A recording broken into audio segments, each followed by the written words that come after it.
So, the Sermon on the Mount. We're going to be doing this for a while, but I think it's good. Every one of these stands on its own, but they do build on each other. So if you missed a few of the past ones, you can go back and grab them on YouTube, or if you just want audio on the website or SoundCloud, so they're all there. This morning, we're going to break new ground in chapter 6. So we finished chapter 5 after, I think it took us 11 weeks to finish chapter 5. But we're going deep, and we're just taking little bites at a time.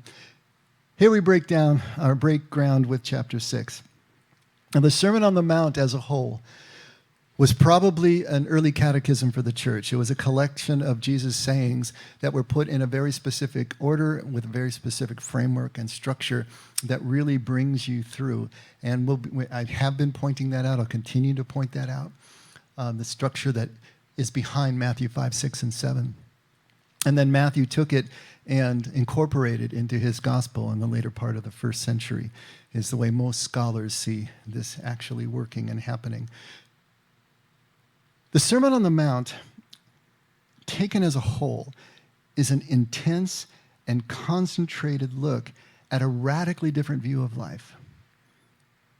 And this is what we need to understand. The sermon is doing us no good if it isn't tweaking us. It's doing no good if it isn't disturbing us. It's a radically different view of life. To look at life from a kingdom perspective changes everything about the way we experience our moments, the way we choose within them, the type of relationships that we have. If we can actually come around to Jesus' point of view, that small speck of reality that we've been talking about is going to be very apparent in all of our moments. Now, we've been talking about this in terms of this shift that Jesus is trying to make for all of us from legal to relational. Trying to get rid of this legal look at life, this quid pro quo, this zero-sum game, this acceptance for performance. All that has to go out the window in favor of a relational view of our connection with God. If we don't get that basic shift taken, then we're also never going to be able to move from fear to love. Because law is all about fear of punishment. The teeth and traction of the law is fear of punishment. As long as we're living in fear, we're not perfected in love. 1 John 4 tells us that. So the move and the shift from legal to relational at the same time is going to be the move and the shift from fear to love. But there's even a deeper connection here. It's a shift from the sense of need, lack, and want as the basic paradigm for our lives here to abundance. Living life from a viewpoint of need, of lack, of want, is a life lived in fear. Fear of not getting the things that we need, the things that we want out of life. And if you think about it, all dysfunctional behavior, all sinful behavior, if you want to put it that way, comes from a sense of lack, comes from a sense of need. If we can change that basic viewpoint around, as Jesus is trying to do for us, a lot of the fear starts to seep out of the system, and a lot of the behavior is able to go with it. Jesus is trying to get us to see a way to live life from a viewpoint of abundance and fulfillment, where gratitude becomes the basic mode of operation. Gratitude because we know the source of everything, where it comes from. And we know the source in the Hebrew sense of the word, intimate familiarity, not just knowing intellectually, but have experienced this source. So this legal worldview that we're talking about is the fear, it equals a fear of punishment, but it also is a fear of finite resources, that there's just not going to be enough for us. Jesus is constantly, if you think about all of his sayings, look at the birds, look at the lilies of the field. He's trying to show us that there is another source that is inexhaustible, that is always showering on us, that we're immersed in, even though it's unseen, that changes the way that we deal with material resources, which can at times be finite, but it makes all the difference, all the difference. This is why Jesus' message is always geared toward the Father's unconditional and inexhaustible love, because this is where it all comes from. And until we can see that there is no need that we really have ultimately, then we're always going to be living in fear. So in Matthew 5, what Jesus was doing was redefining the law, trying to get the law to change it from just a legal apparatus to actually seeing the intent of the law, moving it that way, from legal to intentional. See the intention of the law, not just the rules, because that allows us to become aware of abundance. If we see what the law is intending to do, and we talked about this, what is the law really all about? Well, it's about preserving life, first of all. And secondly, it's about infusing a sense of God's presence, the awareness of God's presence in every moment. Those are the two intentions of the law. The rules are just keeping us in the sandbox long enough until that really takes hold, that gets imprinted on our hearts, so that then we're not following rules at all anymore. Heaven and earth have passed away. They've merged into oneness, and now we don't need rules anymore. This is what Jesus is doing in chapter 5, trying to get us to understand this. Now, in chapter 6, he's going to move to righteousness, and he's going to redefine righteousness in pretty much the same way. Now, the law had its 613 written rules and laws and commands that the Pharisees and the scribes had extracted from the Torah. They had 3 ways of kind of a test, a litmus test, if you will, or a demonstration of righteousness that they abided by. And the first one was almsgiving, charitable giving. The second was prayer, and the third was fasting. So these 3 activities in a person's life was the measuring rod of their righteousness. But what the Pharisees had done, of course, is they had reduced these to obligations now. They'd reduced these to more rules, more law. In terms of giving, they had all these rules set up. Now, the Old Testament had the concept of the tithe, a tenth of all your increase, but that was actually a tax because the religious code and the civil code for the Israelites were the same. There was only one code, and they had to support the infrastructure of the Levites, the ones that took care of the temple and took care of all of the things because they didn't have a portion of the land. The tithe was a tax. It was a civil tax. But what the Pharisees had done with this idea of charitable giving is they had applied all these different rules to it. You know, they had the good eye and they had the bad eye and they had the middling eye. You know, the good eye was if you were very generous. The bad eye was if you were only giving a small amount, and the middling eye was somewhere in the middle. But they had codified everything. And as soon as you do that, it changes the nature of what is going on. And not only that, then they started using these 3 ways of proving their righteousness to self-aggrandize themselves, to show themselves as higher among the people and in their communities as being so much more righteous. And so what Jesus is going to do, he's going to take these 3 in sequence, and he's going to redefine them all. He's going to turn them on their heads, same way he did with the law. And today, the first one we're going to look at is charitable giving. So let's read Matthew 6, starting right at verse 1. He says, "Beware of practicing your righteousness before men to be noticed by them. Otherwise, you have no reward with your Father who's in heaven." Okay, so with the Pharisees, what you have to understand in their concept, in their time, was that everything was kind of a show. They did everything to be noticed by men. So Jesus he's right on point here. I don't know if you're familiar with the Phylacteries, what the Phylacteries were. In Deuteronomy 6, they talk about, keeping the scripture at the forefront of your mind and on your right arm. The arm was the seat of action, and the mind was the seat of your thoughts. So keep the scriptures on your mind and on your actions. And they took that literally, so that they actually created leather boxes that they would strap to their heads with scriptures inside the boxes, and they wore them on their foreheads, not all the time, but at ritual times. And they had another one that strapped onto the forearm, and the strap went across your heart. It was all very symbolic, right? Well, what the Pharisees did was take these phylacteries and broaden them. And at one point, Jesus says, yeah, you broaden your phylacteries and you lengthen the tassels on your talit, your prayer shawl. So they had these huge boxes on their heads so they could show everybody how really righteous they were. And then on the prayer shawl, there were fringes on them the tzitzits, they were called, and they were knotted in a specific way. Well, they would lengthen these until they were dragging on the ground, again, to show how righteous they were. So everything about the Pharisees was about showing their righteousness, because this was a seat of their power. If the people didn't respect their righteousness, then they lost their hold over the people as doctors or lawyers of the law. And so they played this game, and it's not only with giving, as we're talking about today, but when Jesus hits with prayer and fasting, you're going to see the same formula here. Do not do this to be noticed by men. Otherwise, you have no reward with your Father who's in heaven. Now, this idea of reward is something we're going to come back to later, but in terms of reward, we need to really think about spiritual insight, spiritual awareness, rather than the kind of rewards that we normally think about. So, when you read this, it sounds pretty straightforward. I mean, in English, we can read this, and we can get a sense of what Jesus is talking about. But what we do miss here is a slap in the face that this would have been to the people that Jesus was talking to. Now, especially the Pharisees, right? You can imagine that they were just turning purple and all the veins were standing out in their neck as he's saying these things to the people.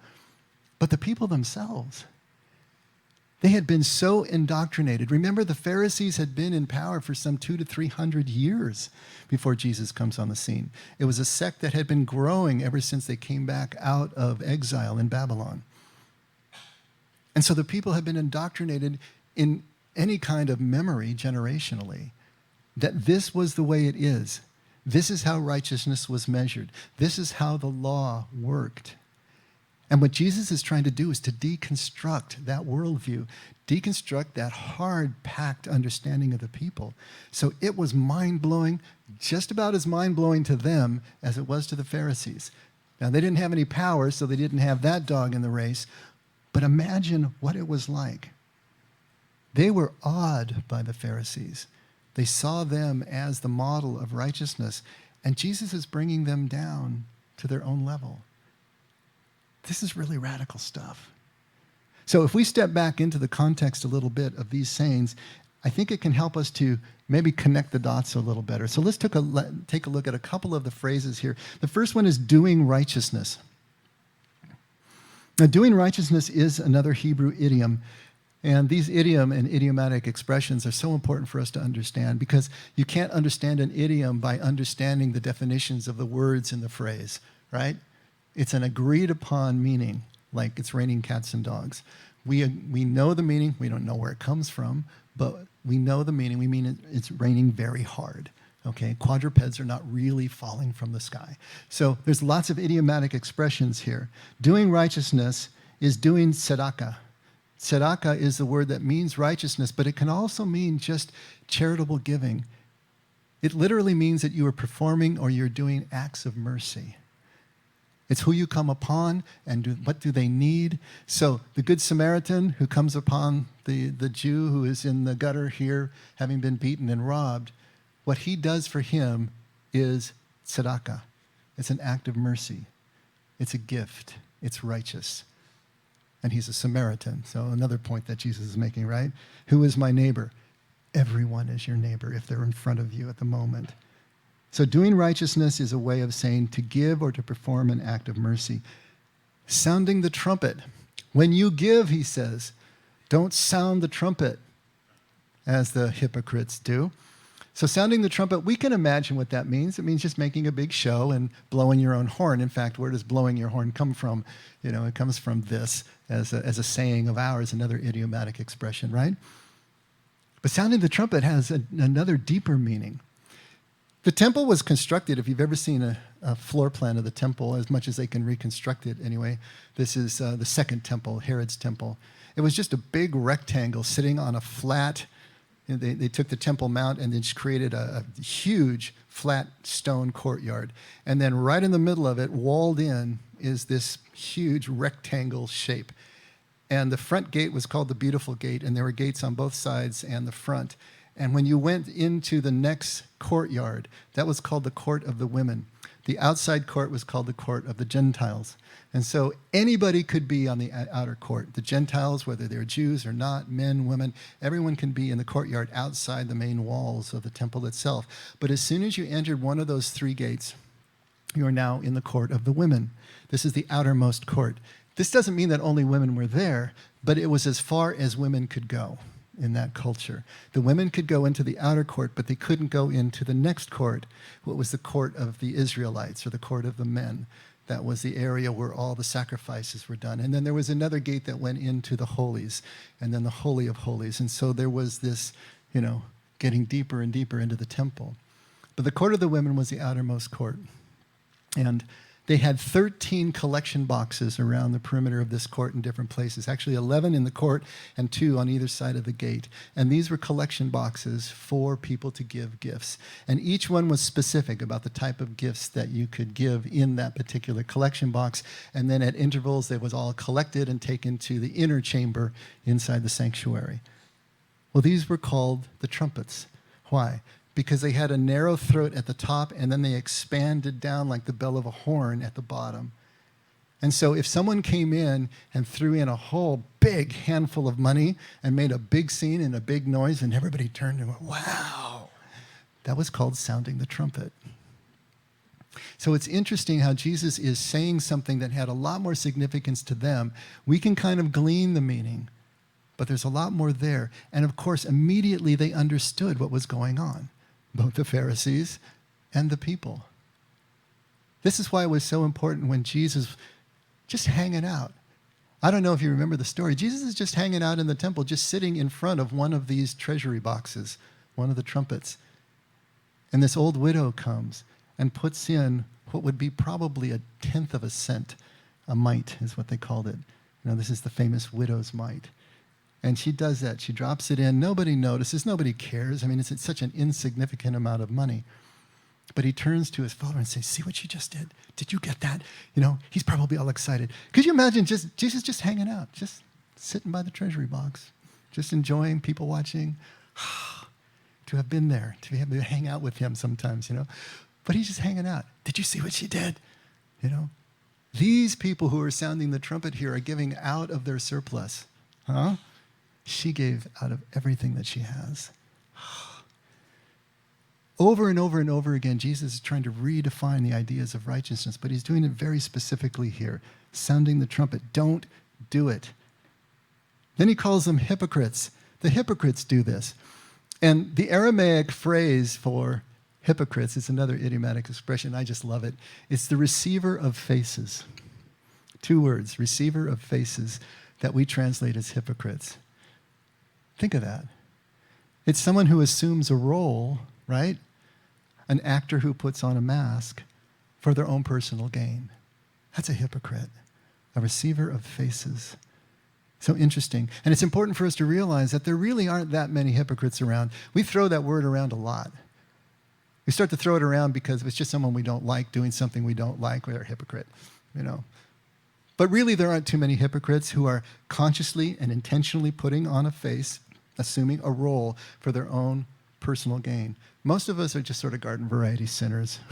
We just don't measure up to the things that we believe, but we do believe them. Hypocrites don't even believe what it is they're saying or doing. They're doing it for a specific reason, for their own gain. Don't let your right hand know what your left hand is doing, he says, which is another idiomatic expression, which just means as secretly as possible. And we can sort of glean that one, right? But here's the thing. Hebrews often, idiomatically, attribute actions to body parts as if they had a mind of their own, all right? If your eye causes you to sin, gouge it out. If your hand causes you to sin, cut it off, right? Don't let your left hand know what your right hand is doing. So they're taking body parts, extremities, and then attributing them as having volition, having action of their own, as if it was referring to the whole person. So it becomes a metaphor for the actions of the person and the seat of their choices, right? Don't let your left hand know what your right hand is doing means don't even let your nearest and dearest friend who is sitting right next to you know what you're doing. Do it in secret. And what does secret mean? Well, we have an idea of that, right?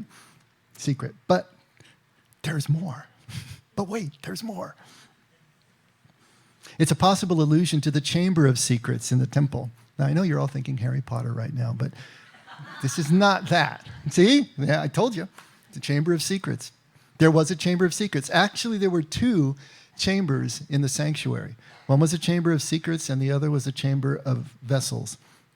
And it was a room, it was a place. And the vessels, there were about 93 vessels, and these would be what? They'd be cups and candlesticks and candelabra and whatever the actual machinery was that ran all the temple events and the temple performances. About 93 of them, they were all stored in the chamber of vessels in one section.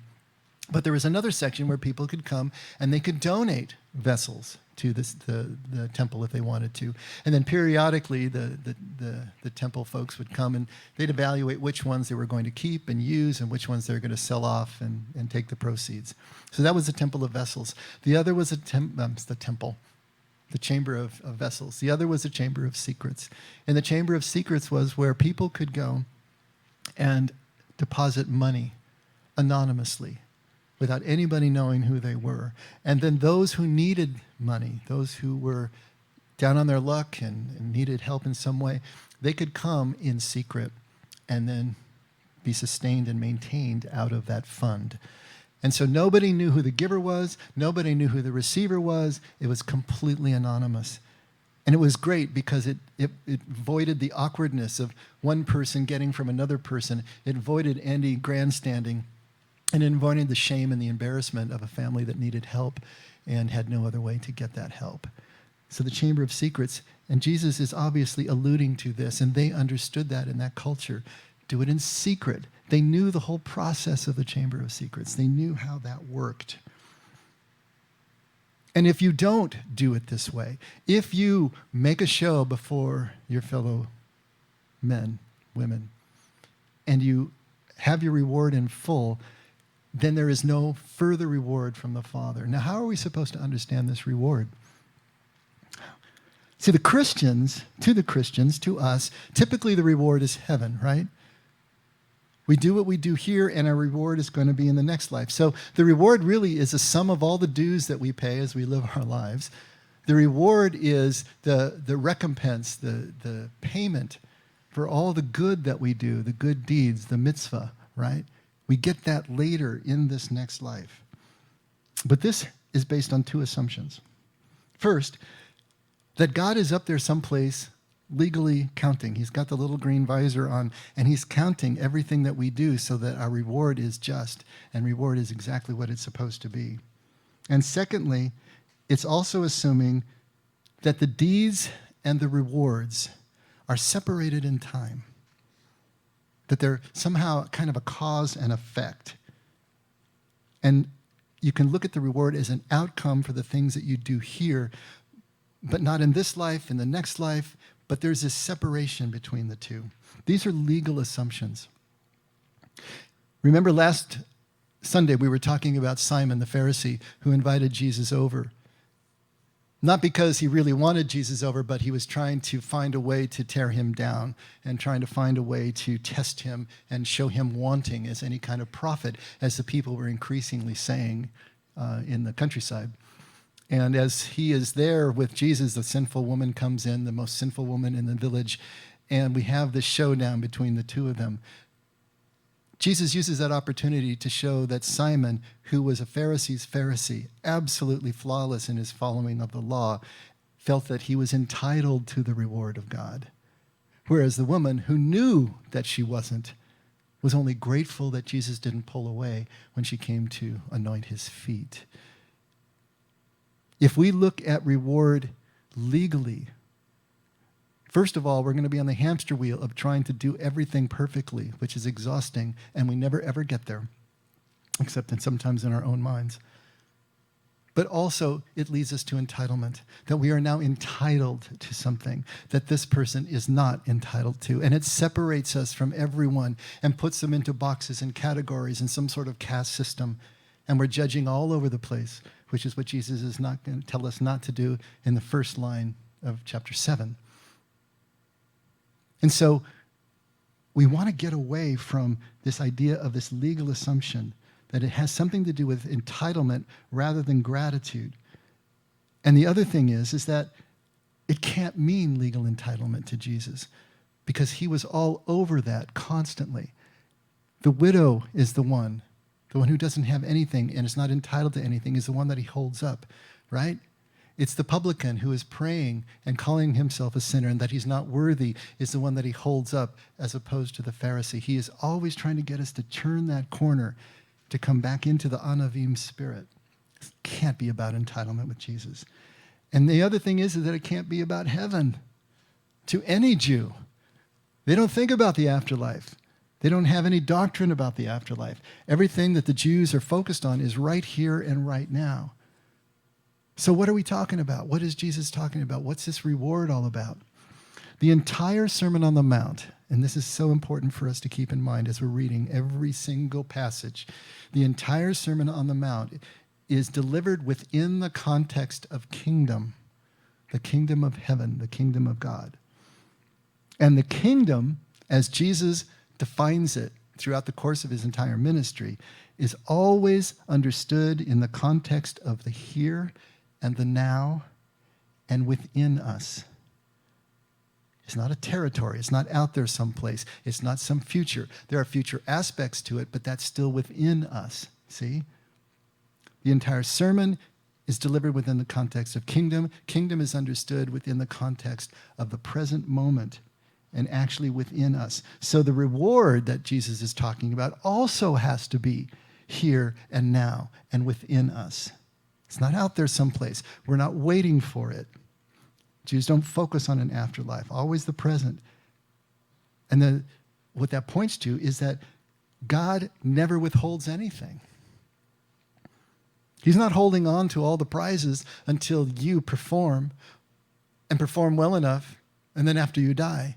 That's not the way God works. Everything is always in motion.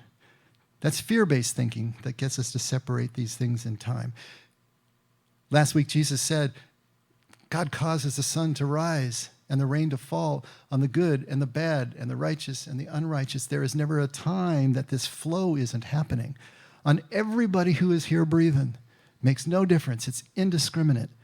Everything that God is, that we can sum up as love, always flowing, always in motion, never withheld, can't be withheld any more than you can withhold the energy from the sun. You can go stand in the shade or get in a cave if you want to, but the sun is still shining. The reward that Jesus is talking about is always available, always. There's never a moment it's not available, and it's always right here and right now. But here's the catch. It's only accessible for each one of us in the moments that we actually lose ourselves in connection. We lose ourselves in the moment. We lose ourselves in relationship. We lose ourselves in whatever activity is taking place at the time. The reward is really a state of heart. It's the awareness. It's the knowing of God's presence and God's love right here, right now, that casts out the fear of loss, of lack, of need, right? It all happens together. The act of tzedakah and the reward or the awareness of presence is not separated in time. It's simultaneous. It's a byproduct. Rather than cause and effect in some kind of separated way, it all happens together. The actual act of tzedakah, the act of mercy, is an act of connection. Whether it's in secret or whether it's face-to-face, that creates that sense that there is that speck of reality that we don't normally see, that suddenly has risen to the surface and is right in our face. And we know that it's real and that it's more important than the seen things in life. That's the reward that Jesus is trying to get at. So how does Jesus understand giving then? Well, like law, he's looking at the intent of the giving, not at the gift itself or the amount of the gift or anything like that. That doesn't matter. Why are we giving in the first place? And we got to take a look at this, because in our church culture, we say a lot of things that are really kind of out to lunch. And the sneaky thing about it is that they're true on the face of it, but what they're pointing to is an intent that is off base. You can't outgive God. How many times have you heard that one? Usually in the context of your tithing, right? Don't worry about it. Tithe more. because you can't outgive God. Well, what's the implication there? That anything I give is going to be returned in some way. And then how much? Well, tithing will come back 100-fold is another one that we used to hear. And so there's idea that not only is your gift going to come back, but it's going to come back even greater. There's going to be a really good return on the investment here. Kind of like one of those email chain letters. You ever get those? Thank God I'm not seeing as many of those anymore. Did it just kind of go out of vogue or something? But yeah, send this to 10 of your friends, and you in 20 minutes are going to receive something that you can't believe. And so then you pop that off, and then, of course, it's supposed to grow exponentially. But if we're looking at it that way, it changes the nature of everything. If you attach an amount, if you attach a percentage to your gift, we got to give 10%. And, there's nothing wrong with 10%. It's a good number, It's a good rule of thumb. But if you become slavishly attached to the 10%, if you become slavishly attached to an actual amount that you have to give, well, then it's just nothing but a tax. The tithe was actually the tax that we talked about. It's not a gift anymore. It's a tax because that's the way that your mind is now thinking about it. Your intent is, I got to give this. It's an obligation. It's a duty. It's a rule. It's a law. And if I give with any kind of hope of return, then it's an investment. But it's not a gift.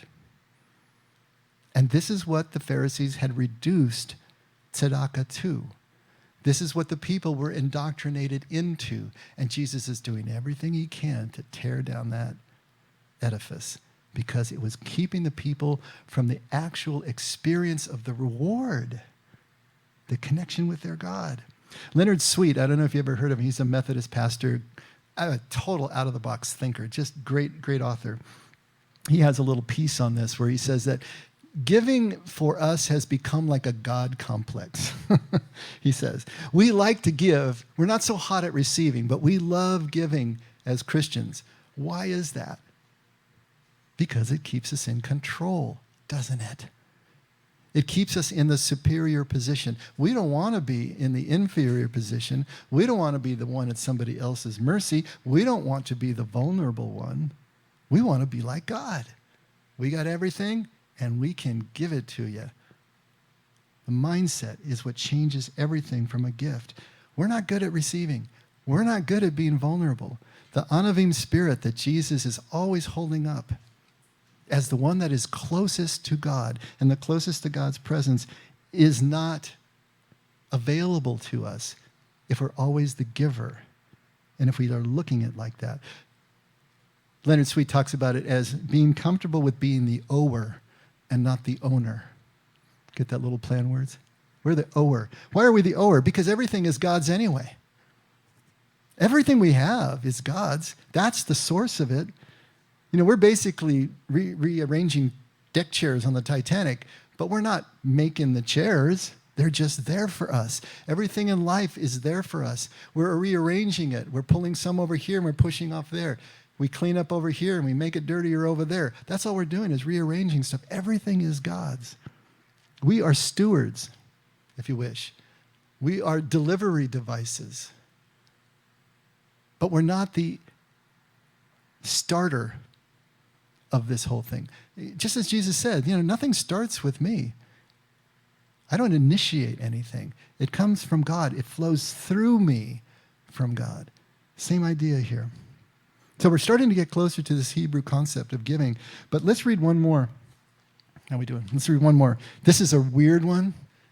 And if you haven't read this one before, it's going to make your head go like a cocker spaniel. Luke 16, starting at verse 1. Jesus was also saying to his disciples, there was a rich man who had a manager. And this manager was reported to him as squandering his possessions. And he called him and he said to him, what is this I hear about you? Give an accounting of your management, for you can no longer be manager. So he's going to get fired. The manager said to himself, what shall I do? I love this. Since my master is taking the management away from me, I'm not strong enough to dig, and I'm ashamed to beg. You got to love that, right? I'm not strong enough to dig, and I'm ashamed to beg. What am I going to do? I know what I will do, so that when I am removed from the management, people will welcome me into their homes and take care of me. And he summoned each one of his master's debtors. And he began saying to the first, how much do you owe my master? And he said, 100 measures of oil. And he said to him, take your bill, sit down quickly, and write 50. Then he said to another, how much do you owe? And he said, 100 measures of wheat. And he said to him, take your bill and write 80. And his master praised the unrighteous manager because he had acted shrewdly. For the sons of this age are more shrewd in relation to their own kind than the sons of light. And I say to you, make friends for yourselves by means of the wealth of unrighteousness, so that when it fails, they will receive you into the eternal dwellings. All right. Riddle me that. What the heck is Jesus talking about? Does that sound immoral to you? Does that just sound wrong to you? What the heck is going on? Getting praised for being what, an embezzler and a conniver and everything else under the sun? What the heck is going on here? What is Jesus trying to do? It seems like it's glorifying theft. The key to understanding this whole thing is understanding what is meant by unrighteous mammon. Now, mammon is the word that they used for wealth, but it's not just physical wealth. Mammonas was the name of the Canaanite goddess, the deity of greed and avarice and wealth. Okay, but also greed and avarice, that's important. The idea, the sum total of mammonas or mammon was everything that you pile up in your life that you come to be defined by, right? Once you have something accumulated in your life, it becomes your symbol of security. It becomes your safety blanket, security blanket. It becomes everything to you. You become defined by it. You can't live without it. When the young man comes to Jesus, what must I do to gain eternal life? Sell everything you have. He can't do it. That is his mammon. That is what he has become defined by. And so this idea of mammon, this idea of just wealth here, the way it's translated here, is not enough. It's much deeper than that. It goes much deeper. It goes to intent. It goes to the character of the person. So unrighteous mammon, we think of it as wealth that has been unrighteously obtained, right? That's not what they were thinking. Unrighteous mammon was mammon or wealth that had been unrighteously retained, held on to. Very different sort of idea. Anything above what was needed by you, yourself, or your household was supposed to be free to flow to those in need because you didn't need it. If you held on to it, if you didn't give, that was unrighteous mammon. Do you see how this is starting to change now? The manager was making friends, creating a soft landing for himself by letting the unrighteous, the unneeded, at least by the rich man, right? It was his dammed up, hoarded stores, flow to these debtors. But it wasn't supposed to have been retained in the first place. In their culture, in their understanding, that was supposed to have flowed to the people anyway. And so the manager is making use of the unrighteous mammon. It should have happened already. And so Jesus is telling them in the same way. Make friends for yourself by means of the wealth of unrighteousness. So then when it fails, you got all the zeros in your bank account. You think that you're sitting pretty. You're hanging on to that because that's what's going to take you through retirement and through the end of your days, you know? And then the banks fail. What are you going to do then? If you haven't been gracious, if you haven't been practicing tzedakah with your fellows, they're not going to take you in. There's not going to be any soft landing for you. It is all the give and take that happens in good relationship. When I have what you need, I can give. Lend to anybody who asks you. Give to anybody in need, Jesus says. So then the same thing is going to happen when the tables are turned. And the tables are always turned. Even someday, Jeff Bezos is going to have to deal with needing something from somebody, right? It's going to happen. It's just the way life works. So this is another idea. Think about the nature of spirit, ruha, in Aramaic. We've talked about this many times. Ruach means spirit, wind, and breath all at the same time. And the characteristics of all those three is that they have to be in motion. They're defined by motion. If you're not moving, then if you're not breathing, if breath isn't in motion, you're dead. If the air isn't moving, then it's not wind. And if spirit isn't moving, then it's not spirit. And that's the important thing for us to understand. We don't get it in this culture. Spirit can be static to us, but not so for them. The spirit had to be moving, always in motion, or it wasn't in spirit. I remember we went to the safari park a long time ago, and they have this hot air balloon in the middle of the park, but it's tethered, and it's on chains that go up and down. And so when it's on the ground, you get into the gondola, big gondola, and then they loosen the chains and this thing goes up, but it's tethered, right? It can't just float around. And so it's windy up there. Everything's blowing around. You ever been on a real hot air balloon? You expect it to be windy up there. It's as still as sitting in this room right now. And the first time, the only time that I went on a hot air balloon, I was so blown away when we got up there. It was like totally still, not a hair out of place. And I'm thinking, what's going on? And then all of a sudden it hit me. We're being blown by the wind. We're moving in the same direction at the same speed as the wind, and everything is perfectly still.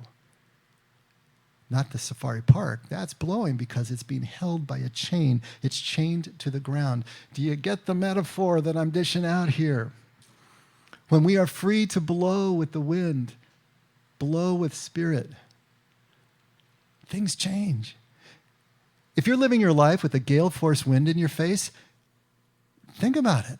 What are you clutching onto? What are you holding on to that is creating the stoppage, the damming up point? What's going on? Why aren't things flowing? Why aren't you flowing with? You're no longer moving with spirit. The righteous mammon is always flowing. The unrighteous mammon is that which has been dammed up. It's like electricity. You got a light socket over here. You got the potential for electricity, but there's no electricity. Nothing that can be imagined, nothing that can be measured, and nothing that can be defined until you put a load on it. As soon as you plug something in, a light or a motor, now it's flowing. But electricity only exists when it's flowing. Spirit only exists when it's flowing. Righteous mammon only exists when it's flowing. It's just the way that this works. This is what Jesus is trying to get across to us. If we dam up the flow, if we hoard things, we're no longer righteous and we're no longer traveling with spirit. Now, does this mean that we're never supposed to save money? We're never supposed to invest in retirement or anything? I know you guys are thinking that, right? No, of course not. Saving and preparing for the future is part of what is needed so that we're not a burden on someone else, that we don't have someone else have to take care of us. That's part of what is needed. But how much do we really need? And how much is saved in fear of need? And because of our identification with the wealth that has come to define us, and now we can't let go of, even when we have discretionary income that could go if we just let it flow. This is giving as Jesus understood it. When we become deaf to the need that we could meet out of our surplus, that's unrighteous. Unlike the widow who gave out of everything that she had. If we remain focused on need, if we remain focused on our want, if we remain focused on what we lack, we remain fear-based, we remain holding on, dammed up, we remain showing off because we need to try to raise ourselves up in our own eyes, which usually is translated to someone else's eyes. But when we can experience the allness of God's love, everything that it means, the inexhaustible flow of it, then we become free to let go, free to let flow. And knowing the real truth of God's love makes us free to flow, to give as freely as we have received. And we have received freely, whether we realize it or not. And there's no need to let others know what we're doing in this kind of mindset anymore. The reward itself is the fearless freedom to give freely. It all happens together. It's all simultaneous. I know I've said this before, but let's face it, we're all pleasure-seeking missiles here. You've heard of heat-seeking missiles. We're pleasure-seeking missiles. We seek pleasure and we avoid pain. And it seems to us Christians that there's something wrong with that. There's nothing wrong with that. The only question is, what is it that you take pleasure in? What is it that you're seeking? When we know that everything of value in our lives is already ours, we're not seeking it. It's already ours. Then the greatest pleasure that we can ever have is letting it all go in a continuous motion, to just be part of the flow. God's reward, God's love, is that oneness that we have with each other, the freedom, the flowing, which translates to the absence of fear. And now we're there. Let's pray.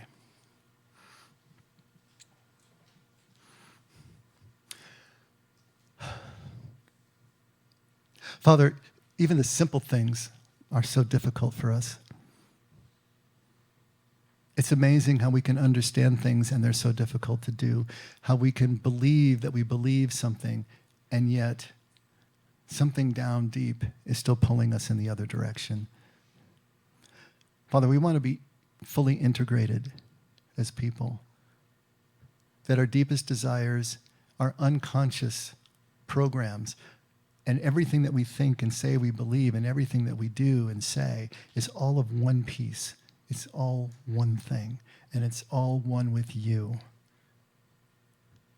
That would be pure heaven on earth. And that's what we want, Father, to find that kind of integrity.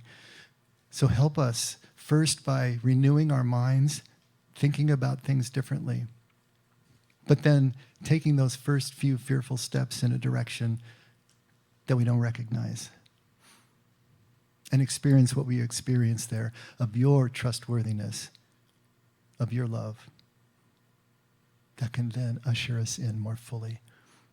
Help us to be part of that process in you, Lord. Help us to desire and want that process in our own lives. And thank you for being with us every step of the way. Never let us forget. We can only love because you loved us first. In Jesus' name, amen. Let's all stand.